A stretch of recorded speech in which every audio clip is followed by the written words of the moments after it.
เอาพนมมือให้เรียบร้อยคุณโยมรูปกีสมบัติเงาค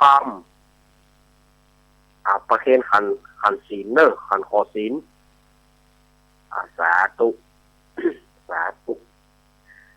เมื่อพร้อมแล้วก็เชิญพ่ออาจารย์นันโจนเนอเอาละเนอครับเนอต่อไปนี้เราจะได้ไหว้พระสมทานศีลนะครับกราบหนึ่งกราบสองกราบสามอิมินาสักการเรนะพุทธังปูเจมิอิมินาสักการเรนะธัมมังปูเจมิอิมินาสักการเรนะสังฆังปูเจมิอะระหังสัมมาสัมพุทโธภควาพุทธังภควันตังอภิวาเทมิกราบสวาคาโตภควตาธัมโมธัมมังนะมัสสามิกราบสุปฏิปันโนภควโตสาวกสังโฆสังฆังนามามิกราบมะยังพันเตวิสุงรักันนัตถายะติสารเนนะสหปัญจศีลานิยาจามะทุติยัมปีมะยังพันเตวิสุงรักันนัตถายะติสารเนนะสหปัญจศีลานิยาจามะตติยัมปีมะยังพันเตวิสุงรักันนัตถายะติสารเนนะสหปัญจศีลานิยาจามะนะโมตัสสะภะคะวะโตอะระหะโตสัมมาสัมพุทธัสสะนะโมตัสสะภะคะวะโตอะระหะโตสัมมาสัมพุทธัสสะนะโมตัสสะภะคะวะโตอะระหะโตสัมมาสัมพุทธัสสะพุทธังสรณังคัจฉามิธัมมังสรณังคัจฉามิสังฆังสรณังคัจฉามิทุติยัมปิพุทธังสรณังคัจฉามิทุติยัมปิธัมมังสรณังคัจฉามิทุติยัมปิสังฆังสรณังคัจฉามิตติยัมปิพุทธังสรณังคัจฉามิตติยัมปิธัมมังสรณังคัจฉามิตติยัมปิสังฆังสรณังคัจฉามิติสรณคัมมังนิติตังมาปันเตปานาติปาตาเวระมณีสิกขาปะตังสมาธิยามิอะทินนาทานาเวระมณีสิกขาปะตังสมาธิยามิกาเมสุมิจฉาจาราเวระมณีสิกขาปะตังสมาธิยามิ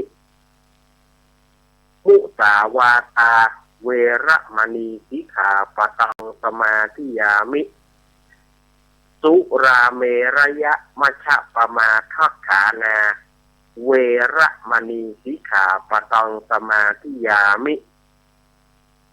อิมานิปัญจสิกขาปทานิสีเลนะสุขติยันติสีเลนะโภคสัมปทาสีเลนะนิพุติยันติตัสสมาสีลังวิโสทะเยสาธุสาธุสาธุก็ขอเรียนเชิญป้อหนานเจ็ดสีป้อหนานอินสมเตปินด็อกเตอร์จุดเชียนส่องธรรมขอเจริญพรโคตรปนลูกแต่ป้อหนานแต่ยุ่งแต่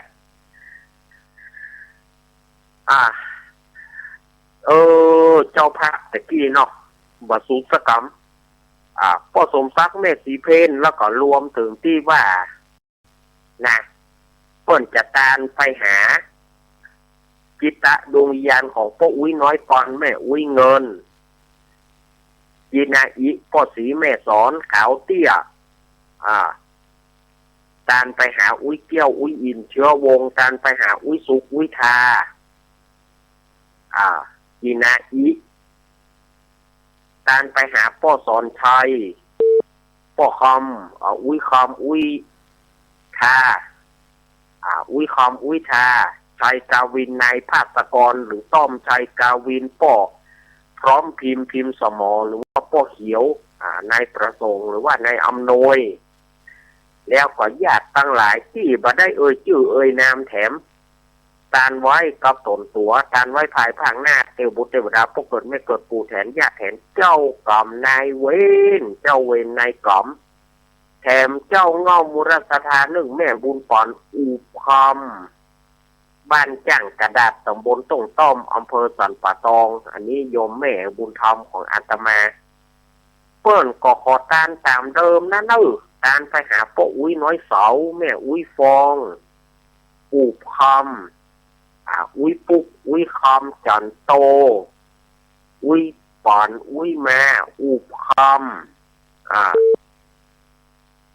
แล้วตามไปหาเยาป่ออุ้ยแกนแม่อุ้ยจุ่มจ๋อยนายสุทัศน์จันก้อนที่ปจัดการนะแล้วตามไปหาอุ้ยปอนอุ้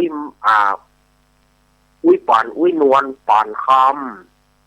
แล้วตามไปหานายสุกนายบุญนางสาวจันเด็กหญิงสุลักษณาหรือว่าเด็กหญิงป๊อดการไว้กับตนตัวภายภาคหน้าพอเกิดไม่เกิดปู่แทนญาติแทนเจ้ากรรมนายเวรเจ้าเวรนายกรรมตั้งหลายอุจาโนปะเคาะตั้ง8อันพัดแวดมีไกจิตการผู้พัดสุกเสาราหูเกตคือหนีไปเสียไกลจากตนตัวแม่บุญปอนเนอร์แล้วตามไปคือหมาชื่อไอ้ฟุกขอได้รับผลบุญกุศลตัวเนอร์จากหน้าคือมันเกิดเป็นโคนเนาะ จากนี้มันใจกล่อมของมันโป้นไปละเตี้ยกะหาเตี้ยกะหา ส่วนญาติโยมตั้งหลายก็วันอังคารเนอแม่สุกเกี้ยวเอาแม่สุกเกี้ยวตัวแม่สุกเกี้ยวสอนศรีนุสรก็จะตานไปทุกท่านนั่นอีแม่จะตานไปนะ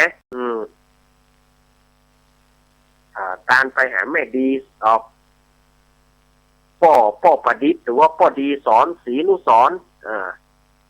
แล้วตานไปหาลูกเต้าที่หลวงรับผ่านไปที่เปิ่นเป็นเจ้าภาพการเทศนะแต่แล้วก็ส่วนใหญ่ก็วันอังคารบ่เนอะถ้าเอาไปว่ากันหมดเดี๋ยวเวลาเทศทำมันจะน้อยนอกนั้นก็วันอังคารบ่เนอะ3 โมงเนอะ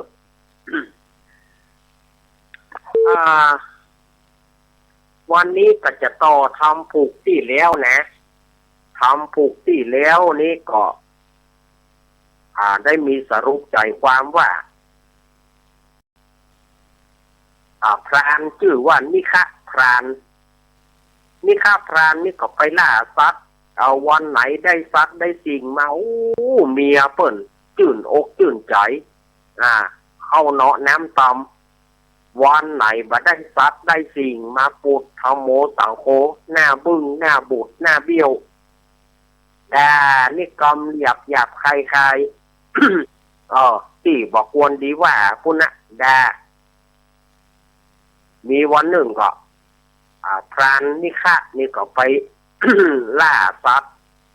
วันนั้นบ่ได้อย่างสักอย่างไปไล่จิตกวางขนาดยิงแล้วยังบ่ได้เตื้อก็ไปปะใส่พระเถระรูปหนึ่งชื่อว่าพระสารภูตมหาเถระก็เลยเกิดความเลื่อมใสก็เลยไปไหว้ไปสาเปิ้นพระสารภูตมหาเถระก็บอกว่าโยมพรานการที่โยมจะมาเป็นพรานนี่มันบ่ใช่วิสัยของโยมเนอะขอให้โยมเลิกเสีย รับศีลไปประพฤติปฏิบัติเถียไปแล้วท่านสารภูตะมหาเถระก็ได้ปั่นศีลคือศีลแก่นิฆพรานไปปรากฏว่านิฆพรานบ่ได้หยั่งไปถึงบ้านปูดโทโดนเมียด่านี่โดยกรรมหยาบใครโคตรผักกุนงุนเง่ามีที่ไหนโค้นเอามาด่าเป็นเฮาก็ฝ่ามืออรหันต์เบิ่งอ่ะเนาะโคตรคือเฮาก็ด่าเฉพาะเฮาถึงบอกจะเปื้อนฮักเปื้อนไข่กันเพียงไหนก็จ้างเฮาถึงว่าตะมอบเราเป็นละอ่อนจะไปเอาพ่อแม่กันมาเล่นโคตรเกลียดคือคนก็ด่าคนนี่จะไปเอาพ่อแม่ที่เปิ้นบอกหูจะไปเอามาว่าน่ะถ้าว่าก็โดนผู้คนน่ะจะไปเอาพ่อแม่กันมาเล่นจะไปเอาพ่อแม่กันมาด่าอาตมาตึงบ่ชอบที่สุดนะอันนี้ก็ด่าพ่อด่าแม่ลูกไอ้นั้นนะมันเชื้อไอ้นั้นนะเชื้อปูนั้นเนี่ยมันบ่ใช่เรื่องโคตรคือคนก็ว่าคือคนทีนี้ก็ด่าแล้วฝ่ายบอกพอขว้างจอมพื้นนี่ครับพรานเอาศีลไปขืนแก่พระมหาเถระนี่ครับพรานก็จำเป็นติดไปหาพระสารภูตะมหาเถระเพื่อว่าเอาศีลไปขืนจงเอาไปขืนที่วัดเวรุวันหรือว่าวัดป่าไผ่กรุงราชคฤห์พุนเนอร์พระพุทธเจ้าประทับอยู่ที่วัดป่าไผ่กรุงราชคฤห์เพื่อเอาไปขืนเพื่อพระพุทธเจ้าปุ้นนายนี่ครับพรานนี่ก็จำเป็นที่จะเดินทางไปเฝ้าพระพุทธเจ้าที่วัดป่าไผ่ในกรุงราชคฤห์วันนั้นทำมันมาจบสื่อนี่พอดีนะ ทำมันมาจบสื่อนี่พอดีวันนี้อาตมาก็จะมาต่อเนอพ่ออาจารย์อาราธนาคือคำเนอ นิพพานังเยนะกรังรัมมังเยนะกรสยังปันทิโตตังโนมะกังอุทิติตุงธรรมมุตตมังปัจจังอาราธนังกะโลมะนะโมตัสสะภะคะวะโตอะระหะโตสัมมาสัมพุทธัสสะสาธุโวฟังราโสตุจานาสัพปุริสะตั้งหลายตั้งยิงใจมวลหมู่อันเข้ามานั่งอยู่อาราม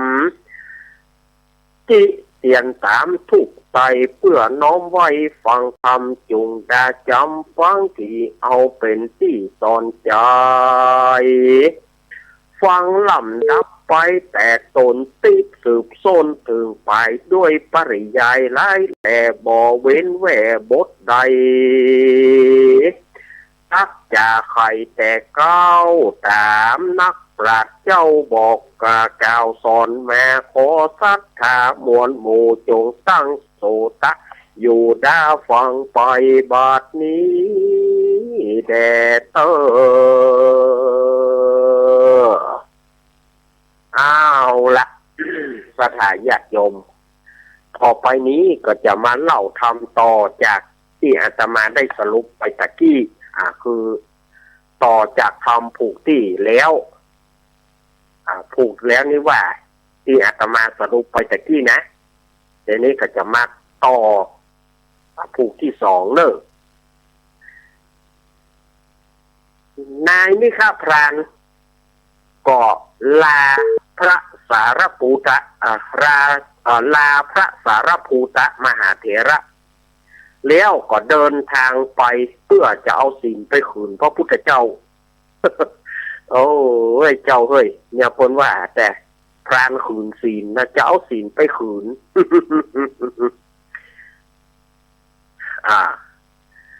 ในระหว่างทางก็ไปไก่หมู่บ้านหนึ่งซึ่งเป็นหมู่บ้านที่ใกล้ๆกับบ้านของนายนิฆะนั่นนะใกล้ของหมู่บ้านที่นิฆะพรานอยู่นั่นนะ เอาคนตั้งหลายในหมู่บ้านนั้นโกละโหนโอลหม่านไฟไหม้บ้าน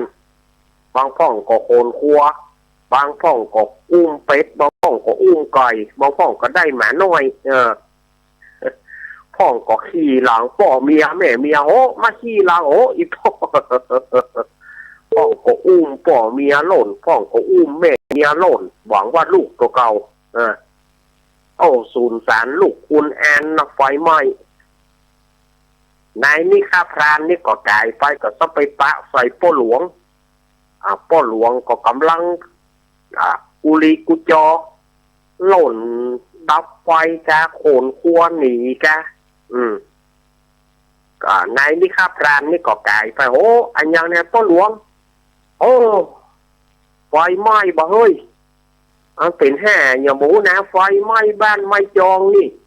ปีหนึ่งมันถึงมาจนได้อ่ะมันลุกตายไหนมาอีหรอไก่พอเกณฑ์ก็ไฟไหม้บ้านนี่นะให้ลาพ่อหลวงสวรรค์มานี่ โอ้ว่าดีว่าแต่นี่ข้าพรานจะไปไหนโอ้ข้าจะไปเฝ้าพระพุทธเจ้าที่วัดป่าไผ่พุ่นไปหยังก็จะเอาศีลไปขืนนะข้าฮับศีลมาเมียข้าด่าหัวนี่ปวดบุ๊บข้าหัวล้างข้างแตกพ่อหลวงเฮ้ยบุ๊บผมหัวล้างข้างแตกมาเดี๋ยวนี้ผมฮับศีลครับท่านสารภูตะมหาเถระที่เปิ่นอยู่ในป่าพุ่นนะผมฮับศีลจากเปิ่นมาเปิ้นซ้ำบ่ฮับศีลคืนเปิ้นว่าให้ผมเอาไปคืนแกพระพุทธเจ้าที่วัดป่าไผ่ผมจะไปเฝ้าพุทธเจ้านะพ่อหลวงก็ดีแล้วหรอจะไปเฝ้าพุทธเจ้าอันเนี้ยขอฝากคำถามคำนึงถ้าไปหาพุทธเจ้านะไปเฝ้าพุทธเจ้านะขอถามว่าหมู่บ้านของพ่อหลวงเนี่ยมันเป็นอย่างไรล่ำเหลือปีหนึ่งเนี่ยไฟไหม้ปีหนึ่งเนี่ยไฟไหม้บ้านเตื้อหนึ่งปีหนึ่งก็ไฟไหม้บ้านเตื้อหนึ่งบ่ฮู้มันเป็นเหตุอะไรอย่างมันไปข้อไปกรรมอย่างหมู่บ้านนี้ขอไปเฝ้าพุทธเจ้าแล้วไปถามถึงวิบากกรรมของหมู่บ้านแห่งนี้กำเนิดแล้วเอามาบอกคือพ่อหลวงกำเนิดนี่ครับพรานเนอะได้ครับพ่อหลวงแล้วผมจะไปถามมาฮื้อถ้าได้อย่างใดเดินมาบอกพ่อหลวงเนอะไปเถอะเฮ้ยทางนั้นก็ควักมือทางนั้นก็ควักมือเฮ้ย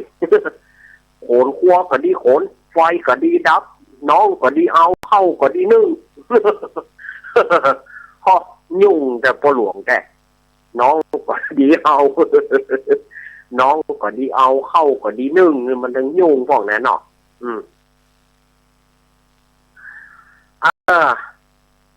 ทีนี้นายนี่ข้าพรานนี่ก็เดินทางไปเรื่อยๆค่ำมาก็ไปนอนค่ำมาก็หันต้นไม้นี่จะเข้าท่าเลยนอนปืนต้นไม้เนี่ยเว้ยไงนอนปืนต้นไม้ก็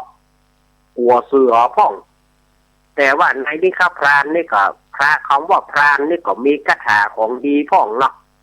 ก็ขีดแวดวงไว้ขีดแวดวงขีดเป็นหุบมุ้งหุบสุดนี่นะมีคาถากลางก้อนเนี่ยหรอขีดแล้วก็นอนกำลังจะรับก็ไปหันใส่ผีเป็ดงูเห่าผีเป็ดงูเหลือมถูกไหมเถอะไปหันใส่ผีเป็ดงูเหลือมปุ้งเข้ามาปุดโคกพอเนี่ยงูเหลือมตัวบันเล่นมาแล้วมาฮาดเฮาอย่างแกเอากระดุกกระดิกก็บ่ได้หัวมันมาฮัด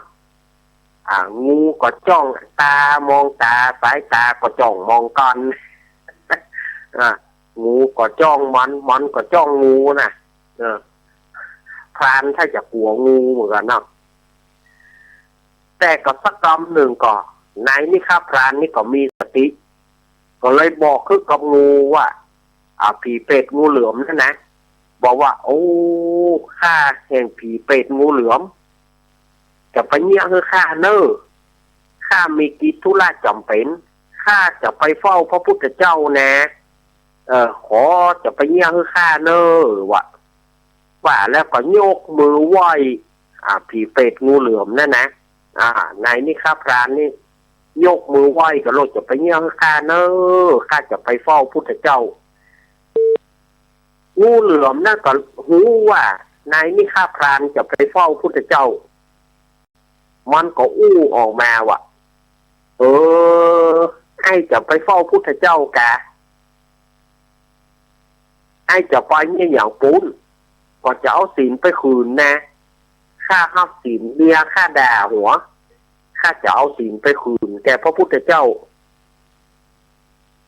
ข้าขอนอนนี่คืนเดียวก็ได้วันพุธข้าก็จะไปละถ้าจะไปเฝ้าพระพุทธเจ้าแต่ถ้าว่าไปปะพระพุทธเจ้าแล้วขอถามวิบากกรรมข้ากำเนิดว่าจากก่อนข้าเป็นกรรมเป็นเวรอย่างใดจากนี้ข้าถึงมาเกิดเป็นงูไปตั้งใดก็บ่ได้กินยังมาเป็นผีเป็นเพศงูเหลือมอยู่เนี่ยไปตั้งใดก็ไปบ่ได้ก็มาอยู่ที่จอมปลวกเนี่ยไปไหนก็ไปบ่ได้ต้องฮอดบ่เดียวเนี่ยแล้วเมินละกะก็ข้าก็บอกฮู้ว่าเมินเท่าไหร่ ข้าฮู้ความมาก็ข้าก็เป็นเป็ดงูเหลือมอยู่อย่างเงี้ยว่าข้าตึงก็ใครจะว่าข้าตึงก็ว่าก็ข้าบอกฮู้ว่าข้าเป็นไผข้าเกิดมาได้อย่างไร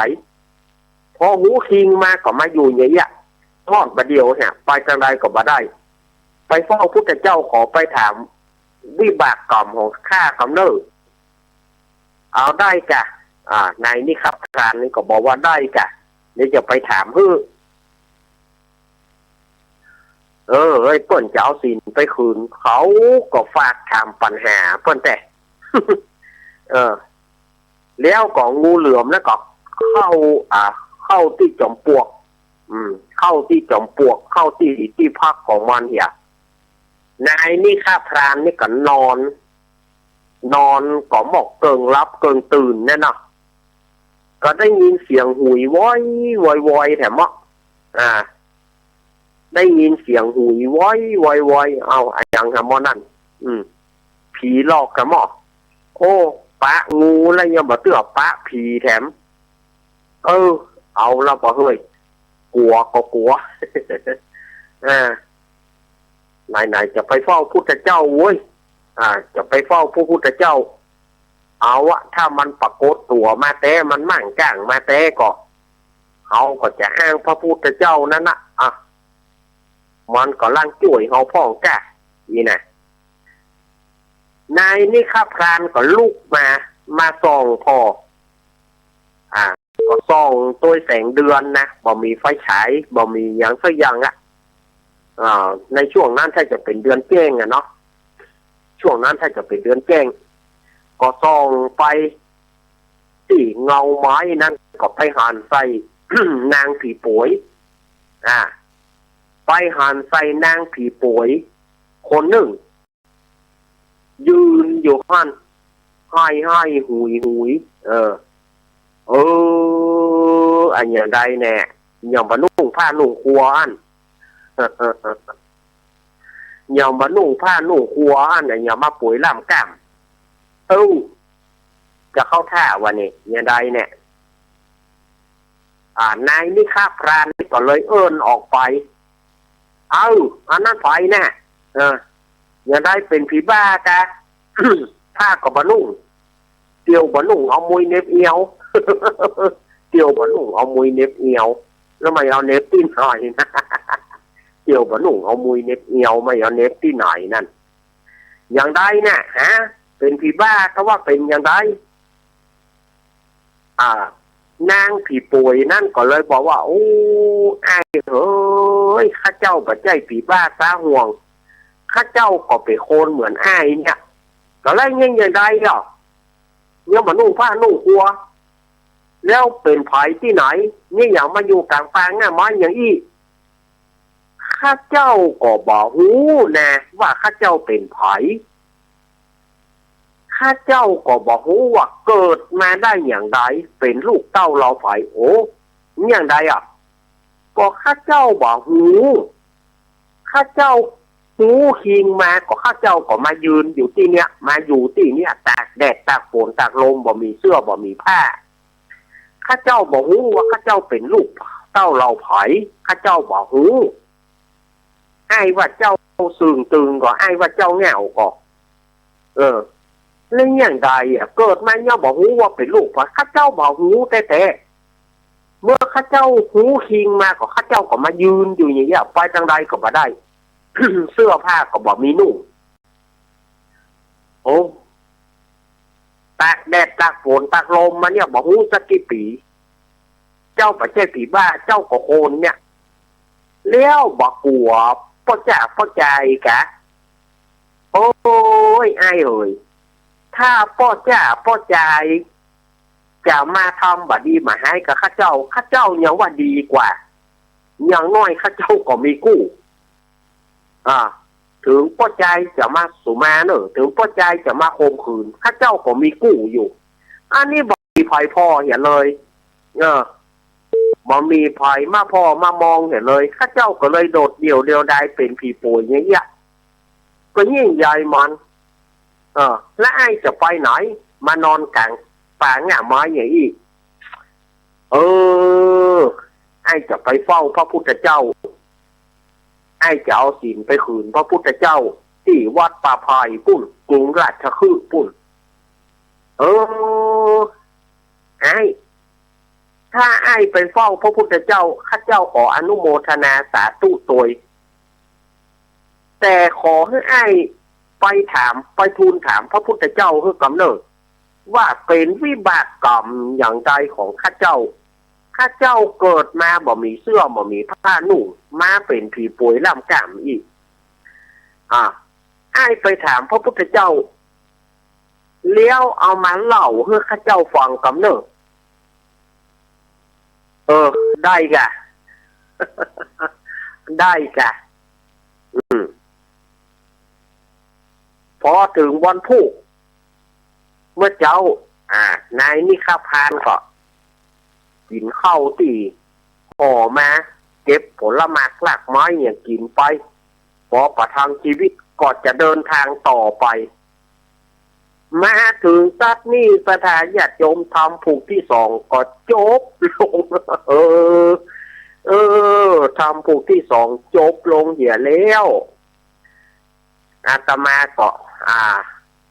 ทำมันจบเหี่ยแล้วก็ไว้อาทิตย์หน้าเนาะอาทิตย์หน้าเดี๋ยวอาตมาจะมาเตะทื่อแถมใหม่นะอาทิตย์หน้าจะมาเตะทื่อแถมใหม่เนอะสถานญาติโยมมาเตะมาเล่าทื่อแถมใหม่กำลังม่วนแต่ลา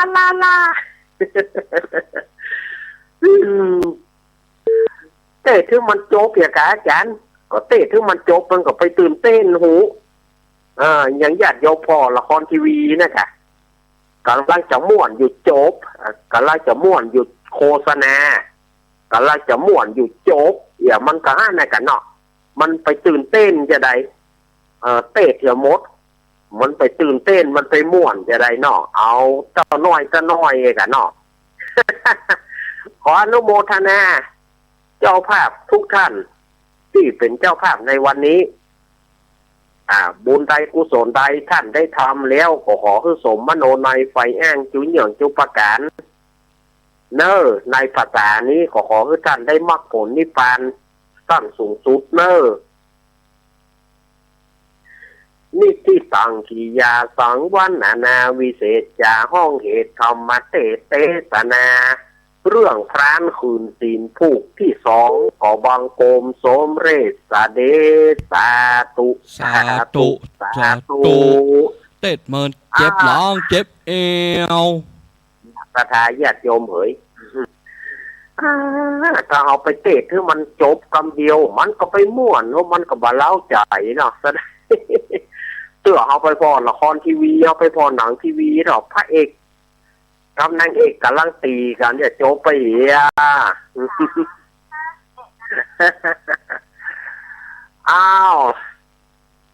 กำเดียวป่ออาจารย์สุมาเกี่ยวตั้งสามก่อนเนาะหรือว่าจะสุมาโคตานก็ได้เนาะเพราะนั้นโจนเวลามันน้อยสุมาโคตานดีกว่าเนาะสุมาโคตานแล้วก็ก้อยถวายเอาเนาะก้อยถวายแล้วก็ก้อยเกณฑ์เอาเนาะประเด็นนี้มัน51นั่นเอง50เพราะนั้นสุมาโคตานนะมามีอากิตุภาวุภาราชตเนโอตนะ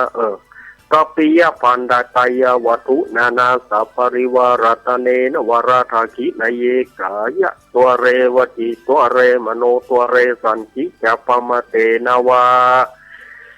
สันจิจะปมเตนวากายกรรมเมนวาวจีกรรมเมนวามโนกรรมเมนวาติตะโตสังปัจจุปันนโตสังสัพพังโตสังขมันตุโนทุติยัมปิตาติยัมปินะมามิอากิตุปาบุภาราชตาเนธรรมเทศนาตาเนกัปปิยปันนตายวัตถุนานาตาเนสัพปริวารตาเนนวราธาคินเยกายะตัวเรวจิตัวเรมโนตัวเรสันจิจะปมเตนวาสันจิจะปมเตนวากายกรรมเมนวาวจีกรรมเมนวามโนกรรมเมนวาอาติตะโตสังปัจจุปันนโตสังสัพพังโตสังขมันตุโนเขาจะถวายตานก็เพราะนั้นถวายตานก็บาตานละถวายบาตานละแต่เดี๋ยวก็ถวายช่วงที่2แล้วเนาะถวายช่วงที่2ช่วงเติงหลังแล้วเนาะศรัทธาญาติโยมเอาจะไปฟังไปไหนก็นะอาตมาจะหยอบยั้งกำเดียวก่อนปวดเอวเฮ้ยวันนี้นี่ปวดเอวนั่งที่เดียวก็ปวดเอวแต่แก่ตัวมากันยุ่งตัวหัวไปเขาบาดยืดเส้นยืดสายก็บาดได้ปวดหลังนะแต่ก่อนนี่นั่งติด3-4 ชั่วโมงก็นั่งมาได้นะบัดเดียวนี้บาดอันเลเนอะเอาอาตมาพักกำเดียวเนอะศรัทธาญาติโยมอาตมาพักคือเจเปลี่ยนสปอร์ตกำเดียวเดี๋ยวช่วงหลังมาปะกันเนอะขอเจริญพร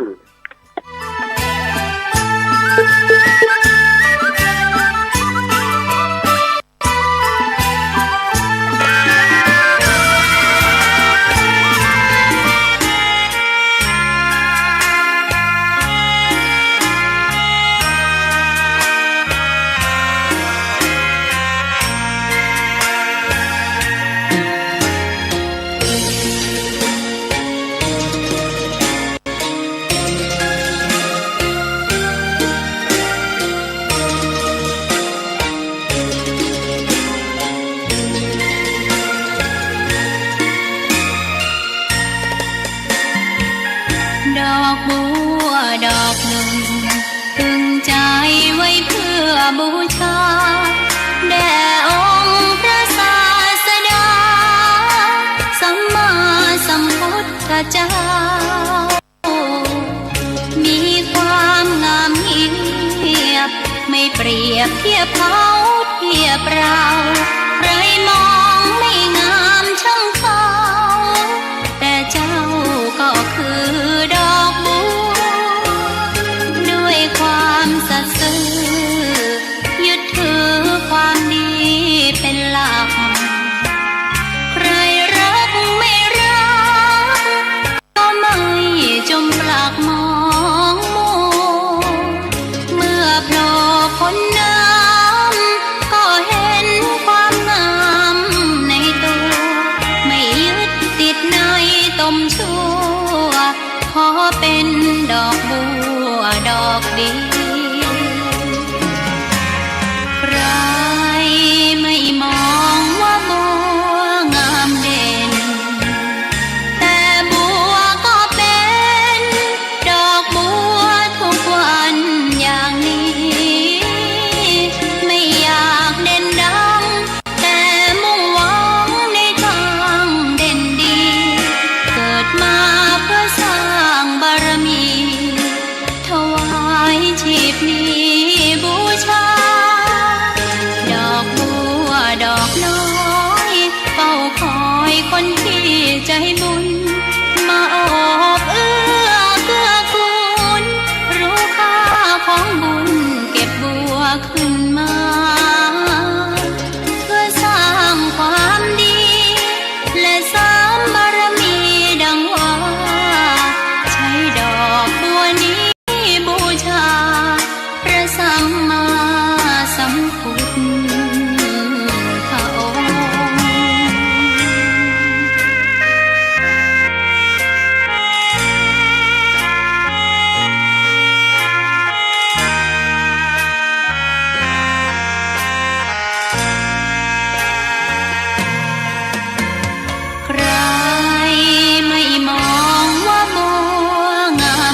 ใจบุญ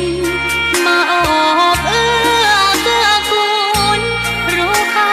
ของบุญเก็บบัวขึ้นมาเพื่อสร้างความดีและสร้างบารมีดังว่าใช้ดอกบัวนี้บูชาพระสัมมาสัมพุทธ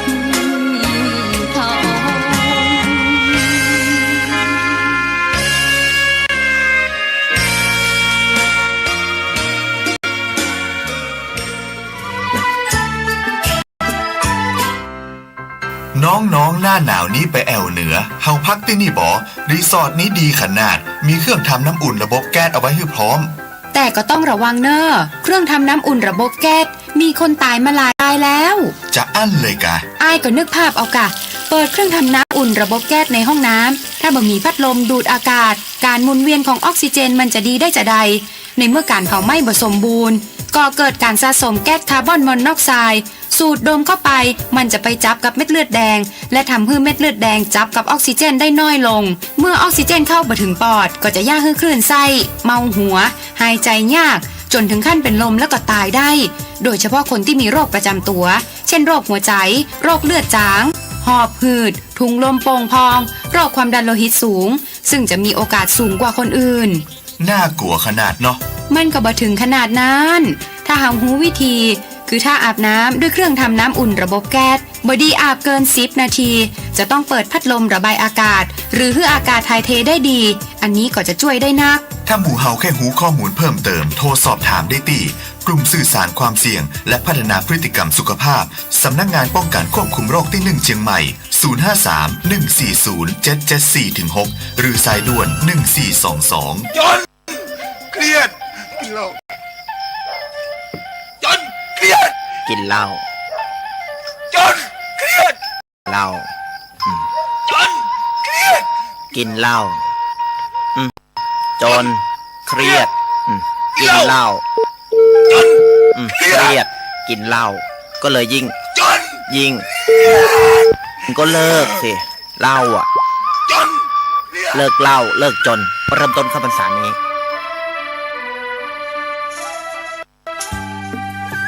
รอสายสัญญาณจากโคบาลักป่านยนานอีกคู่เนาะโคบาลักเนาะรอสายก่อนอีกคู่นะครับโคบาลักป่านยนานนะโทรเข้ามาแล้วครับ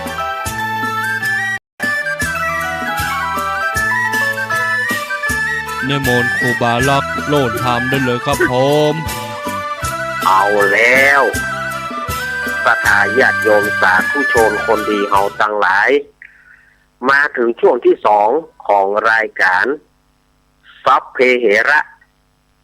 ปกิณกะธรรมะค่อนรุ่งใกล้แจ้งรายการเสียงธรรมแสงทองโดยอาตมาภาพสามเณรรักปัญโยนันท์ก็ได้มาปะกันในช่วงที่2ช่วงนี้เป็นกิจกรรมพิเศษเทศธรรมในพรรษาช่วงนี้เป็นกิจกรรมพิเศษเนาะ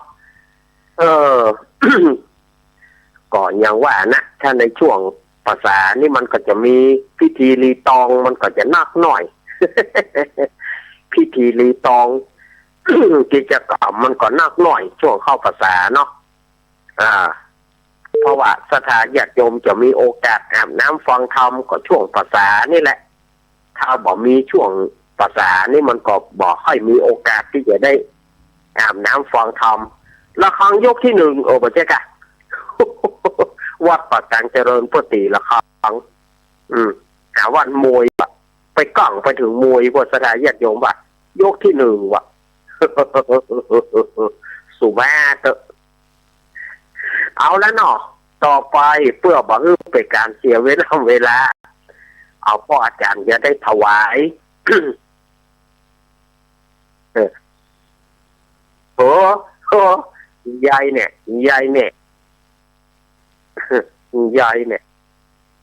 เรามาขืนมาได้รวดให้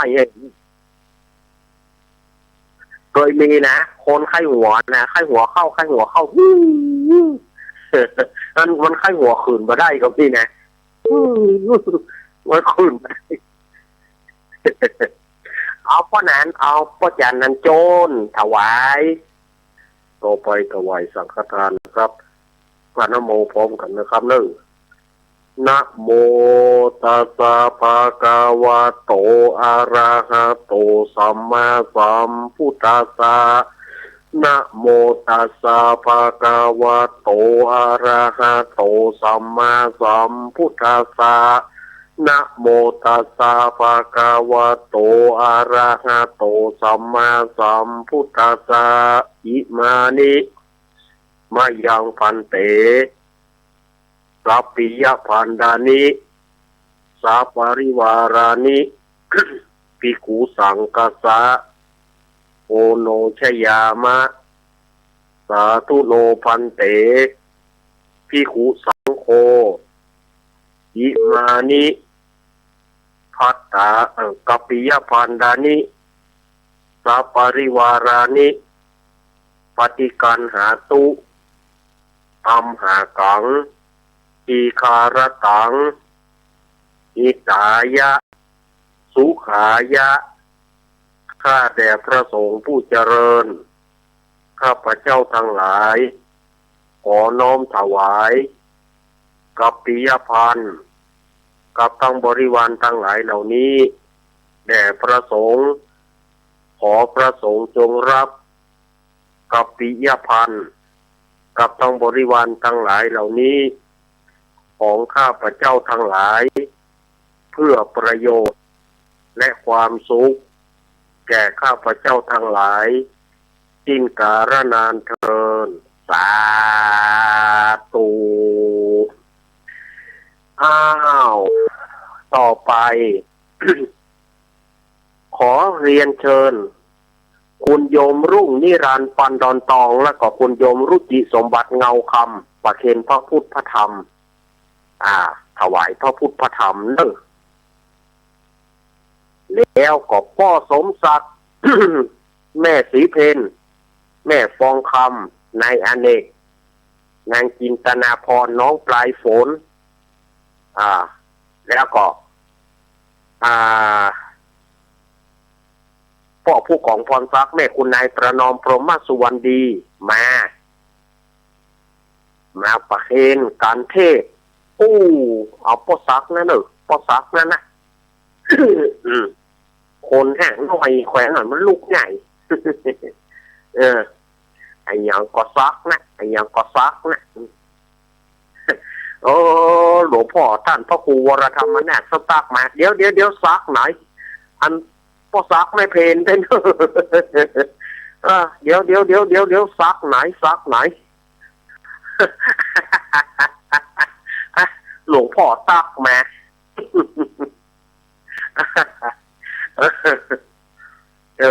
เอาหลวงพ่อก็เดี๋ยวหลวงพ่อไปต่ออาตมาเนี่ยหรอกหลวงพ่อจะต่ออาตมาเนี่ยเอาพ่อซักไม่เพลนเลยคงเอวบางห่างหน่อยลูกใหญ่ลูกใหญ่เอาแม่บุญฝันอูความมาลูกกอถ้าบรรลุยกมือฉายไฟมาถ้าบรรลุยกมือฉายไฟมาเอาพ่อซักโล่นนะคนห่างหน่อยมันยังแควนหน่อยมันลุกง่ายดีไอ้เขาเนี่ยกว่าจะลุกได้ปโทธโมโกมันบัตตะมันต้องบอกขึ้น อ้าวแม่สุเกี้ยวลูกกอแม่สุเกี้ยวเราลวดเอาของแม่น้อมมาตัวเนอของแม่น้อมสุภาวงศ์เอาพ่อซักนั่นนะโล่น โล่นอะไรก็ซักแน่นอนเอาโล่นนั่นประเคนแล้วก็เรียนเชิญคุณโยมรุ่งนิรันดร์มอบปฏิกราพ่ออาจารย์คุณโยมรุ่งนิรันดร์น่านฟ้าเรดิโอมอบปฏิกราพ่ออาจารย์มอบปฏิกราพ่ออาจารย์เอาละเขาจะครบบริบูรณ์ ทานสถานญาติโยมทานแล้วศีลรับแล้วเขาภาวนาอย่าสักน้อยนอเขาภาวนาสักน้อยทานศีลภาวนาโอ้ยายน้อยจัดนัดตักมาอีแม่ขอหอมตัวเนออีแม่ขอปิ้นเจ้าภาพตัวคนเนอยายน้อยเป็นเจ้าภาพตัวเนอเอายายน้อยมาสาธุยายน้อยจัดนัดป้อมจือถึงยายพองใจให้ใจดำเต๊กยายน้อยยายน้อยตักมาเอามาเลยเอาแล้วเนอะต่อไปเขาจะฮักทานศีลภาวนาคือมันครบเนาะสถานญาติโยมปนมมือแล้วว่าตามอาตมาเนอะเขาจะอธิษฐานเขาจะเข้ากรรมฐานสักกำหนึ่งเนาะน้อยเดียววิทยุจะดับไปกำเนอสถานญาติโยมเนอโดยอาตมาสาธุพันเตข้าแด่พระเกี้ยวเจ้าแค่จอมพวกบัดนี้ผู้ข้าตั้งหลายอยากขอภาวนาพุทธานุสติกรรมฐานเจ้าขอเอาปิติและอุปจาระสมาธิธรรมเจ้าดวงประเสริฐจงมาบังเกิดในตนตัวและจิตใจแห่งผู้ฆ่าในอิริยาบถอันผู้ฆ่าตั้งหลายอัปภาวนานี้เที่ยงแต่ดีลีแด่เตอ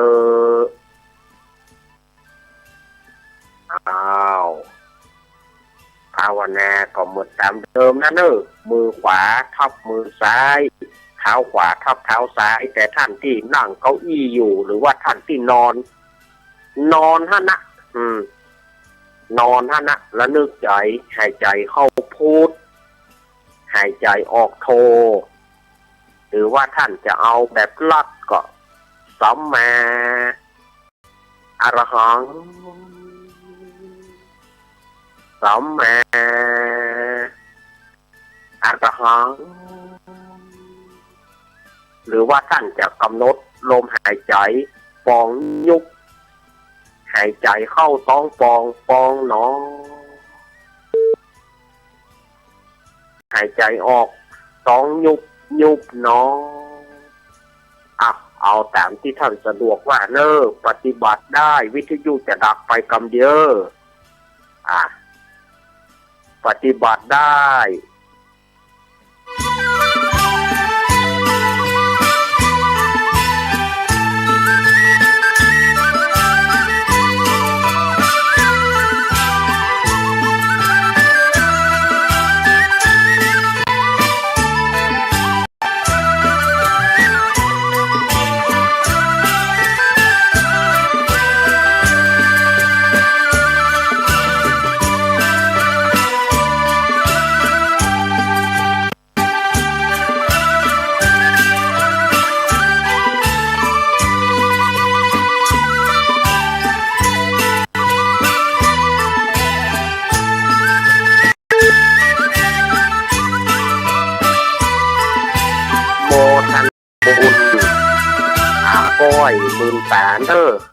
อยหมื่นตา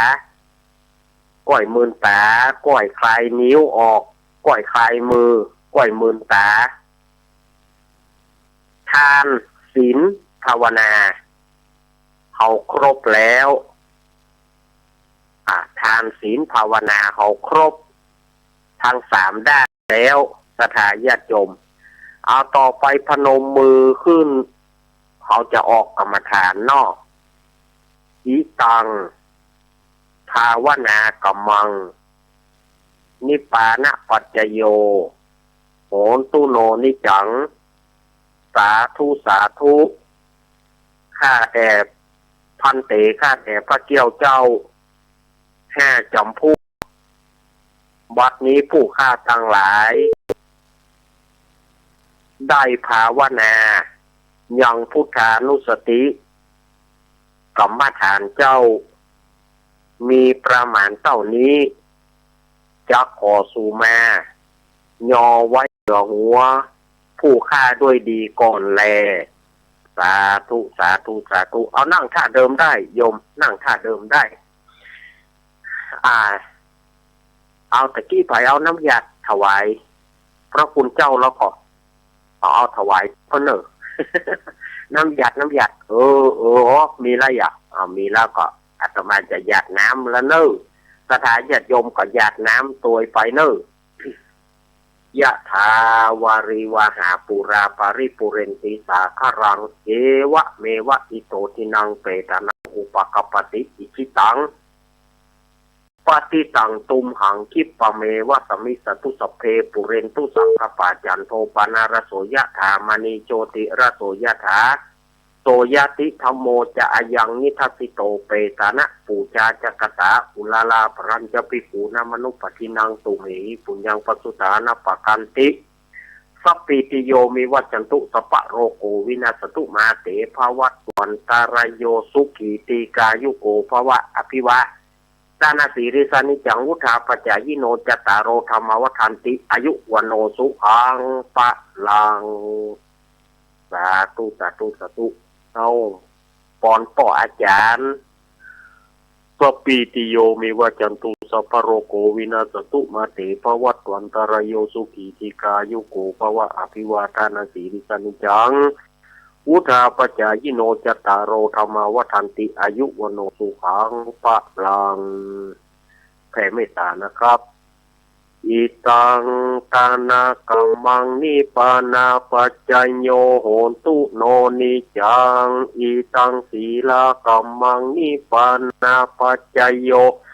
โหตุโนนิจังอิตังภาวนากัมมังนิปานาปัจจโยโหตุโนนิจังยังกินจิกุสลังกตาปังกัมมังสเปหิกาเตหิกาตัง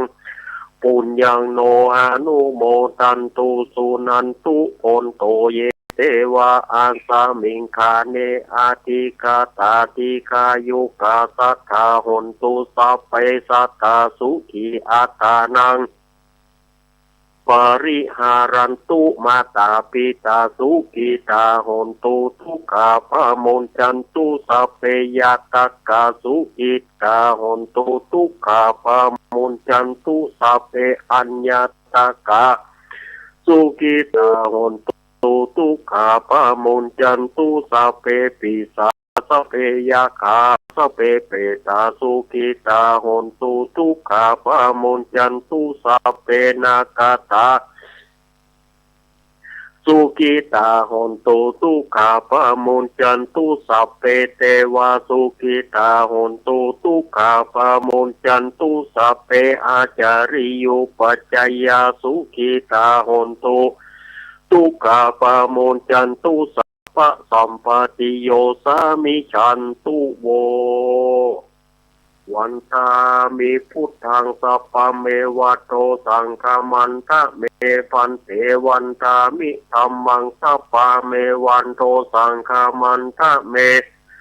พันเตวันตามิสังฆังสัพพะเมวันโตสังฆมันทะเมพันเตวันตามิการุปัจจัยจาริเยสัพพะเมวันโตสังฆมันทะเม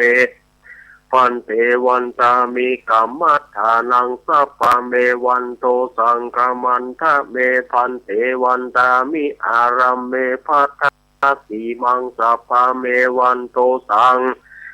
ฆมันทะเมพันเตวันตามิเจติยังสัพพัฏฐาเนสุปฏิทิตาสริรัตาตุโยมะอาโพธิงสักการังพุทธรูปังสัทธานาคโลเก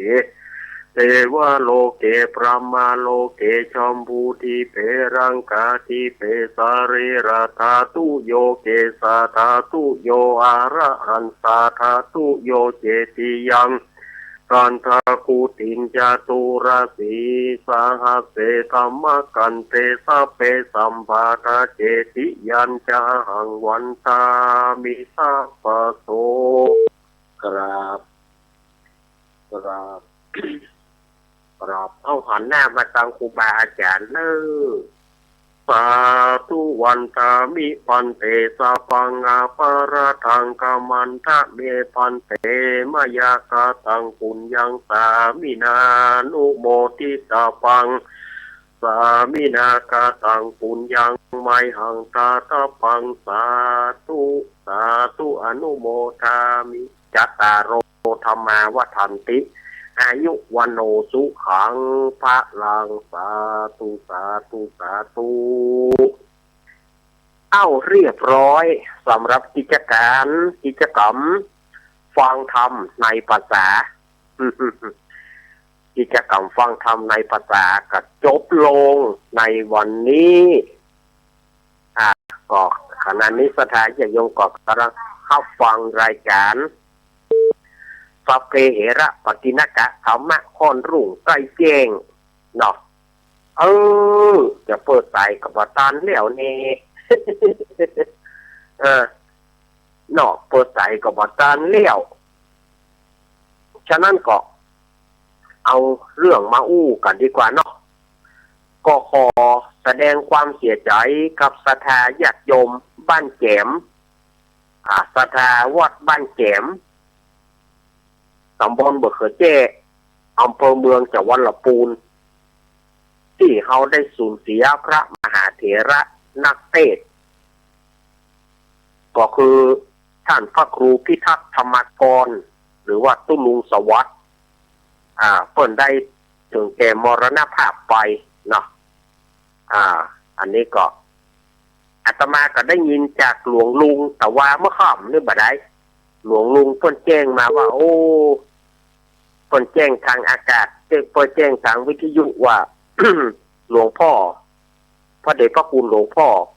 ท่านพระครูพิทักษ์ธรรมกรอดีตเจ้าวาดวัดบ้านแก้มตำบลบะเขือแจ้อำเภอเมืองจังหวัดลำพูนเพิ่นเป็นนักเทศน์ชื่อดังหากินนักเทศน์มาหลายปีละวัดอาตมาเพิ่นก็เคยมาสมัยเข้ากล่อมนะสมัยที่อาตมาเข้ากล่อมเมื่อปี39แล้วก็ปี44 39แล้วก็44อาตมาเคยนิมนต์เพิ่นมา2เตื้อเนาะอาตมาเคยนิมนต์เพิ่นมา2เตื้อในงานเข้าลูกขมูลกล่อมหลวงพ่อพิทักษ์ธรรมกรนี่นะโต้เตะเสียงเปิ้นเป็นเอกลักษณ์ของเปิ้นเสียงเปิ้นแหลมเรียกว่าไม้ปั๊บเขาปั๊บไม้นี่ถึงปั๊บมาได้เพราะเสียงคุณภาพเสียงของเปิ้นมาอย่างนั้น ปั๊บทุ่งก็แหลมอยู่ดีเสียงเปิ้นมาอย่างนั้นเนาะเขาก็ได้สูญเสียพระมหาเถระไปแต่รูปหนึ่งนักเทศ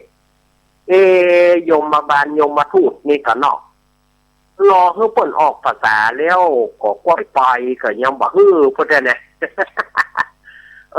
บ่รอเปิ้นเตือนนะบ่ถ้าเข้าภาษาได้7 วันบ่ได้นี่เอาเปิ้นไปสุดหลิวแล้วนี่ หลวงพ่อพิทักษ์ธรรมกรเนาะก็ขอแสดงความเสียใจไว้อะไรขอให้จิตดวงวิญญาณของพระเดชพระคุณหลวงพ่อไปสู่สวงสวรรค์ชั้นฟ้าบุญสมปานแก่กล้าได้ถึงนิพพานเวียงเกี้ยวอันเป็นที่แล้วสุขเกษมสีสวัสดีเที่ยงเช้าทีคานะครับหลวงพ่อลูกหลานไว้อะไรเนาะทำความเคารพสรีระร่างกายหลวงพ่อนะครับสาธุเคารพเปิ้นเนาะหลวงพ่อพิทักษ์ธรรมกรหรือว่าตุ้ลุงสวัสดิ์วัดบ้านแก้มหรือว่าวัดบ้านแก้มตำบลบะเขือแจ้อำเภอเมืองจังหวัดลำพูนนี่ก็นักเทศโตนักเทศดาวค้างฟ้าเหมือนกันหลวงพ่อเนาะอายุเปิ้นเท่าใดก็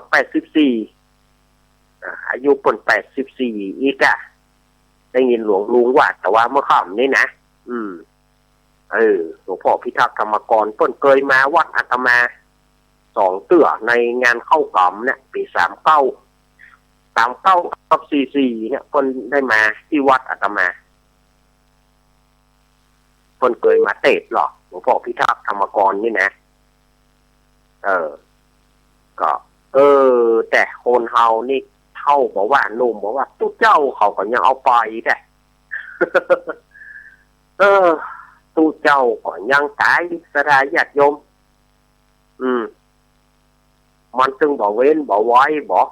ขอก็ซื้อก็บ่หายขอบ่ได้ก็บ่ฮื้อเนี่ยเพราะว่าก็คืออายุคนเฮาเนี่ยสถานญาติโยมซื้อก็บ่หาย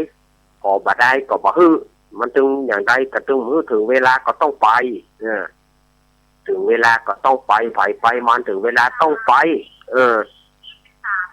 ถึงเวลาต้องไปถึงเวลาต้องไปสถานญาติโยมบอกว่าเท่าบอกว่าหนุ่มบอกว่าถึงเวลาก็ต้องไปสู่สุขติไปสู่สุขติไปสู่กับปรายภพต่างแน่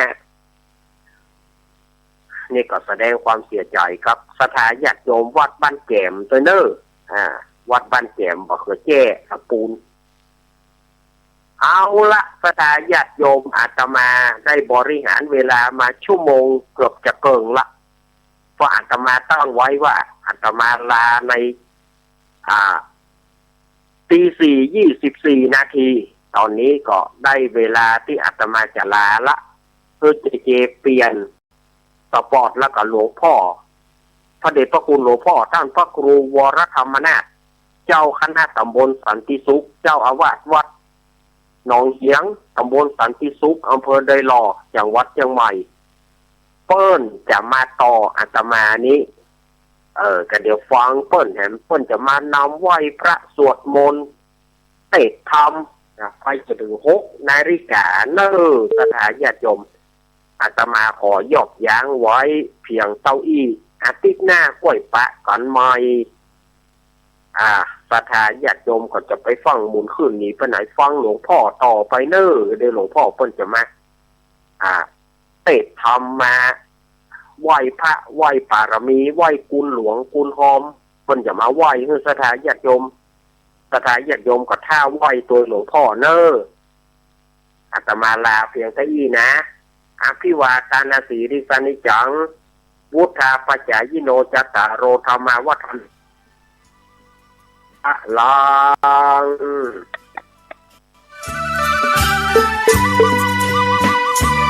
ตกจากที่สูงเรียก1669กระดูกหักเรียก1669บาดเจ็บกระดูกสันหลังเรียก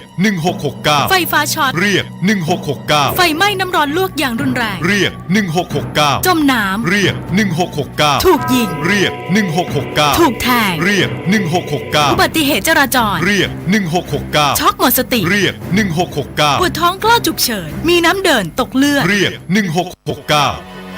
เจ็บป่วยฉุกเฉินและบาดเจ็บจากอุบัติเหตุเรียก1669รวดเร็วปลอดภัยมีประสิทธิภาพบริการ24 ชั่วโมง